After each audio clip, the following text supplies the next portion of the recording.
It's a harsh reality, but some people in our lives take pleasure in causing harm and chaos. Think about it. You could be sharing moments, trusting someone, only to discover they are the very source of your turmoil. Today, we dive deep into a topic that's as fascinating as it is frightening, recognizing the signs you're dealing with an evil person. Whether it's a colleague, a friend, or even a family member, these individuals can be masters of deception, hiding their true nature behind charm and charisma. Today, we're not just exploring this dark side of human behavior out of curiosity. Understanding these signs can be life-changing. The Stoics believed in the power of perception and the importance of living a life guided by reason and virtue. By identifying and understanding these toxic traits, we can protect our peace of mind and cultivate healthier relationships, staying true to the Stoic principles of wisdom and self-control. Stay with us as we uncover 5 telltale signs of an evil person. By the end of this video, you'll not only be better equipped to spot these behaviors, but also learn practical ways to safeguard your mental health and well-being. And if you appreciate what we're doing here, a simple free favor I'll ask from you is to hit the subscribe button. And please, don't skip any part of the video. You won't want to miss our special bonus section where I'll share an effective strategy for setting firm boundaries with these individuals. Let's embark on this journey of self-awareness and resilience together. Number 1.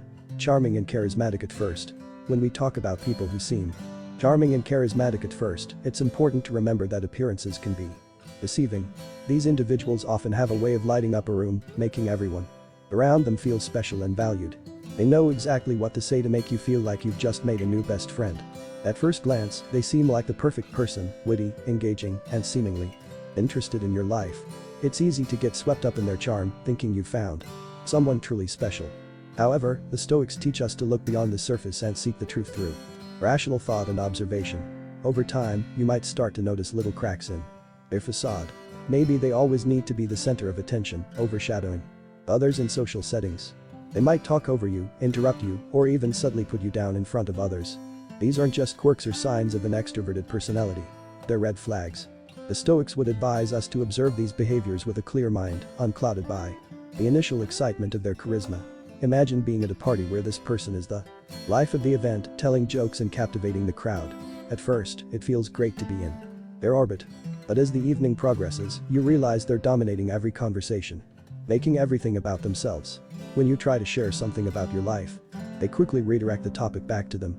This is where the Stoic principle of apatheia, the state of being undisturbed by external things, comes in handy. By staying emotionally balanced, you can see through their charming act and recognize the self-centered nature underneath. It's also crucial to pay attention to how they react when things don't go their way.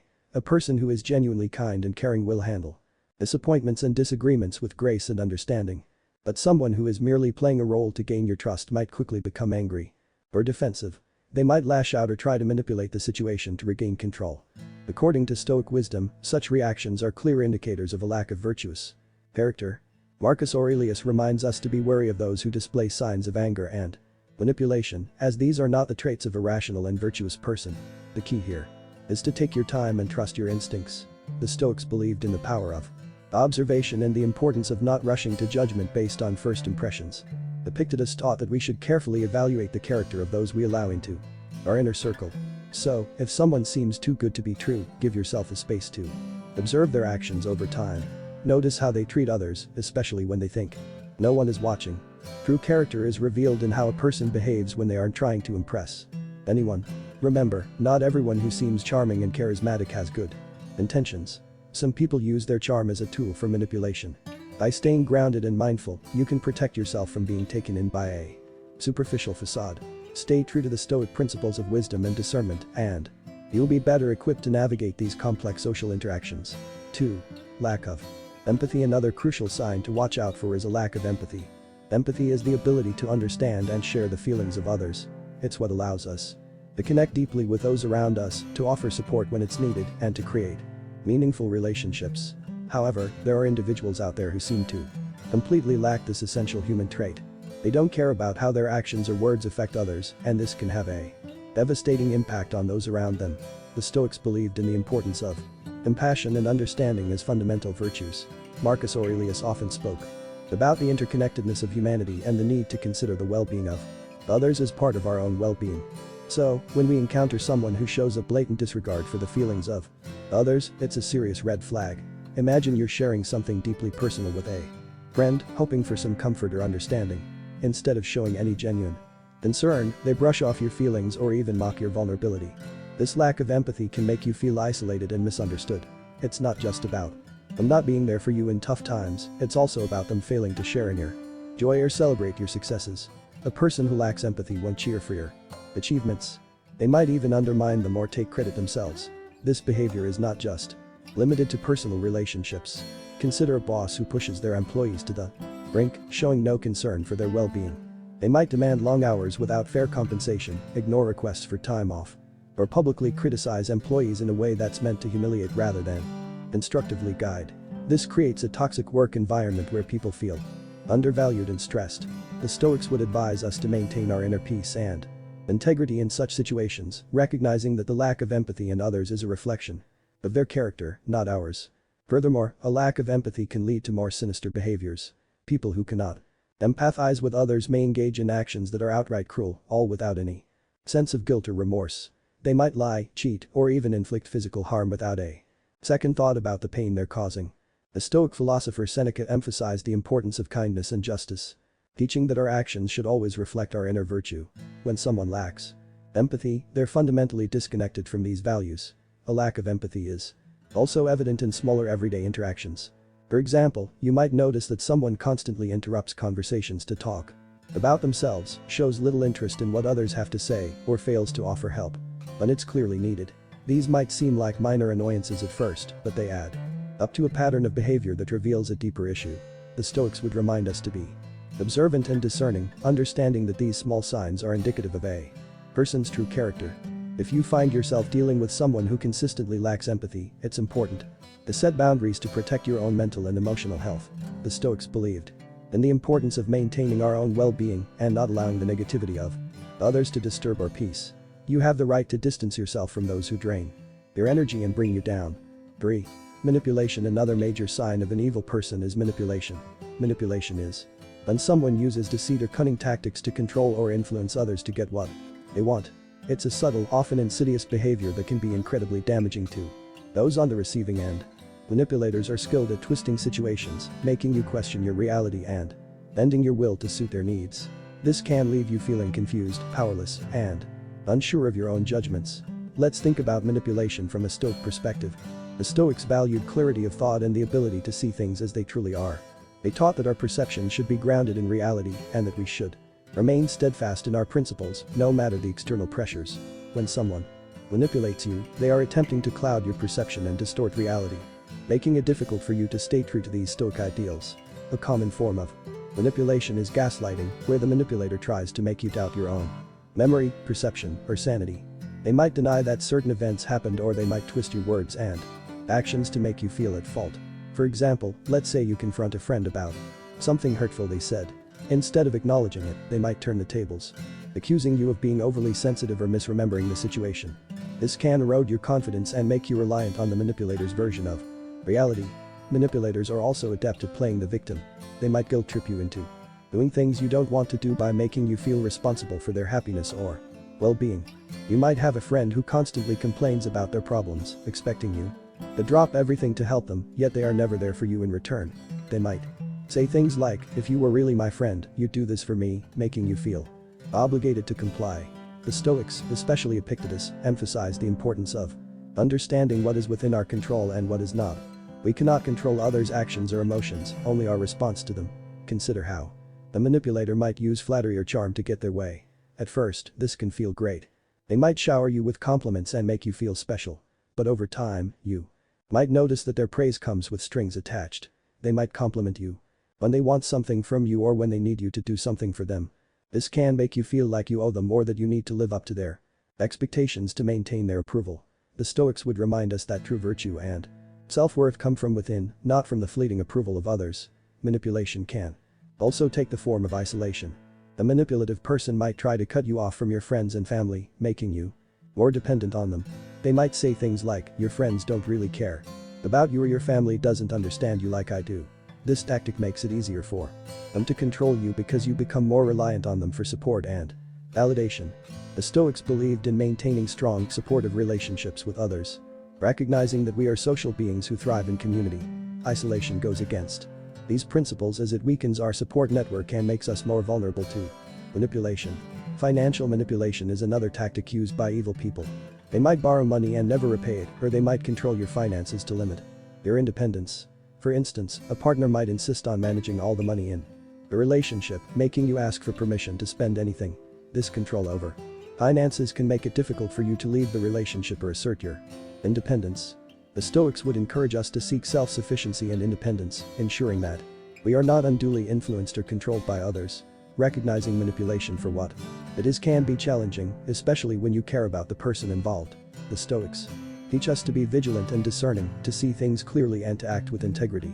If you suspect someone is manipulating you, take a step back and assess the situation objectively. Are they consistently prioritizing their needs over yours?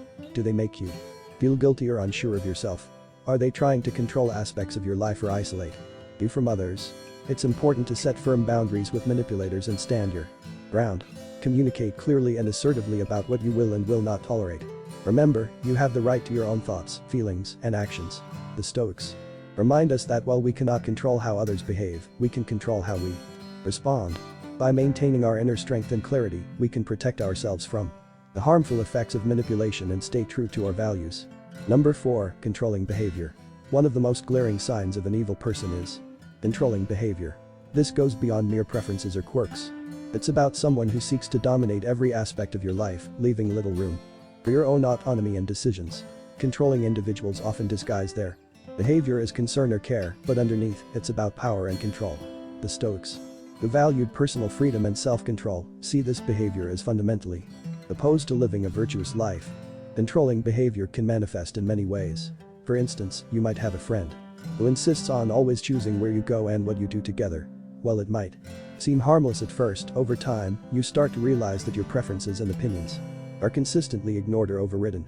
They might say things like, "I know what's best for us," or "You'll have more fun if you just listen to me." This isn't about mutual decision-making. It's about one person exerting their will over another. In relationships, controlling behavior can become even more dangerous. A partner might monitor your whereabouts, demand constant updates on your activities, and even dictate who you can and cannot see. They might go through your phone, check your messages, or insist on knowing all your passwords. This kind of surveillance and micromanagement can make you feel trapped and anxious, constantly walking on eggshells to avoid conflict. The Stoics, particularly Epictetus, emphasize the importance of maintaining your own inner freedom and autonomy, regardless of external pressures. Control can also come in the form of financial manipulation. The controlling partner or family member might take charge of all financial decisions, doling out money as they see fit and keeping you financially dependent on them. They might say, "I handle the money because you're not good with finances," or "It's easier if I just take care of everything." This can strip you of your financial independence and make it difficult to leave the relationship or assert your own choices. The Stoics believed in self-sufficiency and managing your own resources wisely, viewing financial control as a form of enslavement that must be resisted. Another way controlling behavior shows up is through isolation. A controlling person might try to cut you off from friends and family, claiming that they're the only one who truly understands you or cares about you. They might criticize your loved ones, saying things like, "Your friends don't really care about you," or "Your family is toxic." Over time, you might find yourself increasingly isolated, relying solely on the controlling person for support and companionship. The Stoics recognize the importance of community and supportive relationships, seeing isolation is detrimental to both personal growth and well-being. Controlling individuals also often use threats and intimidation to maintain their power. They might threaten to leave you, harm themselves, or even hurt you if you don't comply with their demands. This creates an environment of fear and anxiety, making it difficult to think clearly or make decisions that are best for you. The Stoics, especially Seneca, taught that we should face our fears and not allow others to intimidate us into submission. True courage and wisdom lie in standing firm against such threats and reclaiming our own power. It's important to understand that controlling behavior is about more than just wanting things done a certain way. It's about fundamentally undermining your ability to make your own choices and live your own life. The Stoics would advise us to recognize these behaviors for what they are: an attack on our autonomy and a violation of our personal freedom. By staying true to our values and maintaining our inner strength, we can resist the influence of controlling individuals and reclaim our right to live freely. If you find yourself dealing with someone who exhibits controlling behavior, it's crucial to set firm boundaries and assert your independence.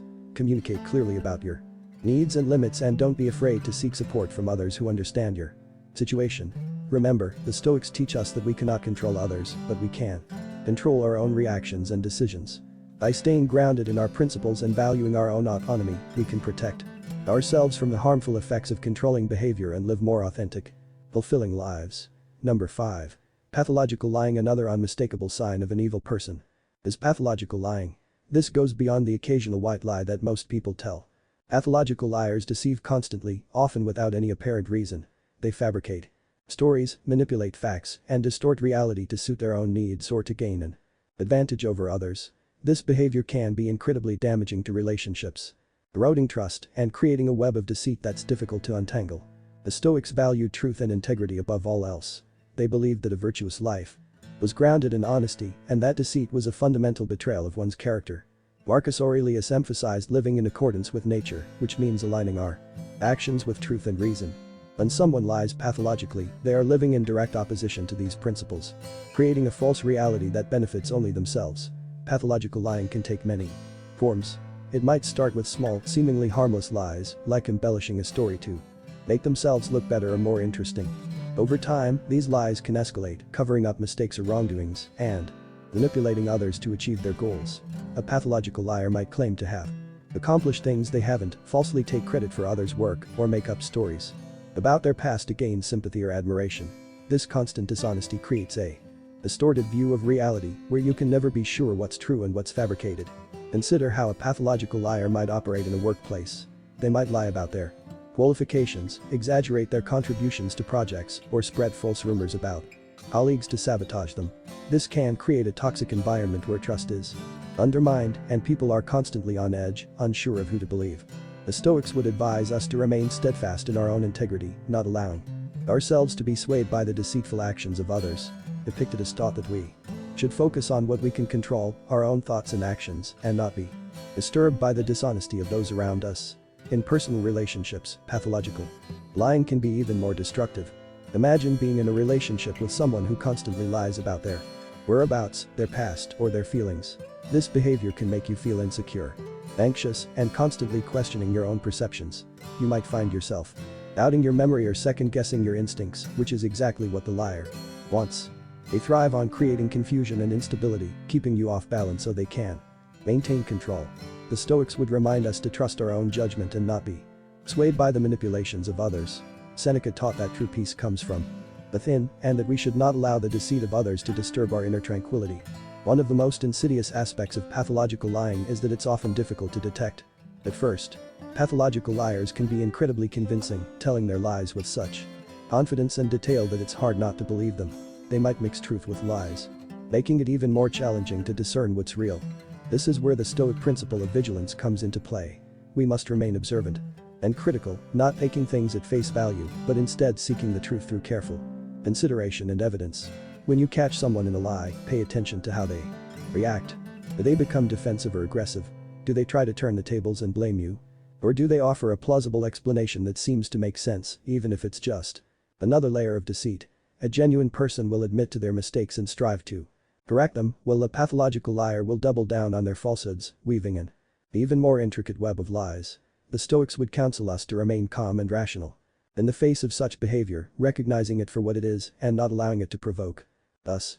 It's also important to consider the long-term impact of pathological lying. Over time, it can erode the very foundation of trust that any relationship is built upon. Once trust is broken, it's incredibly difficult to rebuild. You might find yourself constantly suspicious, always wondering if you're being lied to again. This can lead to a toxic cycle of mistrust and resentment. The Stoics believed in the importance of building strong, honest relationships based on mutual respect and understanding. When dealing with a pathological liar, you must decide whether it's worth trying to rebuild that trust or whether it's healthier to distance yourself from their toxic influence. If you find yourself entangled with a pathological liar, it's crucial to set firm boundaries and protect your own mental and emotional well-being. The Stoics would advise us to remain true to our own values and principles, not allowing ourselves to be dragged down by the deceit of others. Be clear about what you will and will not tolerate, and don't be afraid to walk away from a relationship or situation that is built on lies. Remember, your peace of mind and integrity are more important than maintaining a connection with someone who consistently deceives you. Now, how can you protect yourself from these harmful behaviors while maintaining your peace and integrity? Setting boundaries is one of the most crucial skills you can develop when dealing with difficult or toxic people. Boundaries are about defining what you will and will not accept in your relationships, and they are essential for protecting your mental, emotional, and even physical well-being. The Stoics, who emphasize the importance of personal integrity and inner peace, would see boundary setting as a fundamental practice for maintaining a virtuous and tranquil life. First and foremost, it's important to recognize that setting boundaries is not about being harsh or unkind, it's about respecting yourself and ensuring that others respect you as well. The Stoics believed in the importance of self-respect and living in harmony with our true nature. By setting clear boundaries, you're not only protecting yourself, but also fostering healthier interactions with others. When it comes to setting boundaries, clarity is key. You need to be specific about what behaviors you will not tolerate and communicate this clearly and assertively. For example, if you have a friend who frequently belittles you or puts you down, you might say, "I appreciate our friendship, but I won't tolerate being spoken to in a disrespectful manner. If this continues, I will have to distance myself." This approach is direct and leaves no room for misinterpretation. According to Stoic principles, this kind of clear communication helps maintain order and respect in relationships. Another important aspect of setting boundaries is consistency. It's not enough to state your boundaries once and expect others to adhere to them without reminders. You must consistently enforce your boundaries even when it's uncomfortable or difficult. The Stoics, particularly Epictetus, emphasized the importance of discipline and perseverance. By consistently upholding your boundaries, you demonstrate self-respect and teach others how to treat you. If someone repeatedly crosses your boundaries, it's a clear sign that they do not respect you or your limits, and it may be necessary to reassess the relationship. It's also important to remember that setting boundaries is not a one-time event, but an ongoing process. As relationships evolve, your boundaries may need to be adjusted.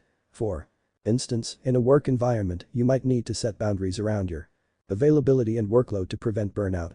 You could say to a colleague or supervisor, "I am happy to help with this project, but I cannot take on additional tasks."